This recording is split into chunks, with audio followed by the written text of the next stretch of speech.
میں ان سے اجازت مانگی تھی کہ پولیس کی مدد کے ساتھ 96H ماڈل ٹاؤن جو کہ دونوں قاعدے حزب اختلاف قومی و صوبائی اسمبلی کی رہائش کا اس کو ریڈ کیا جائے، اور اس میں اس پٹیشن کو اکاؤنٹیبلٹی کورٹ نے ڈسمس کر دیا اور نیب کی پلی کو نہیں مانا،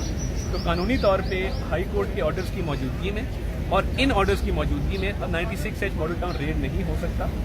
اور پولیس سے ہماری اب یہ ہم ریکویسٹ کر رہے ہیں کہ جی وہ یہاں سے وڈرا کریں، کیونکہ اب ان کے پاس قانونی جواز بچا کوئی نہیں۔ اور دوسری بات یہ ہے کہ یہ اب کلیئر نیکسس نظر آ رہا ہے پی ٹی اے کی گورنمنٹ اور نیب کے درمیان۔ ہم یہ ڈیمانڈ کرتے ہیں کہ ایک GIT بنائی جائے، ایک GIT کانسٹیٹیوٹ کی جائے، اور اس کے تحت شہزاد اکبر صاحب کا اور DG نیب پنجاب کا جو ہے فون کا فورنسک آڈٹ کرایا جائے۔ ان کی آپس میں رابطے ہیں،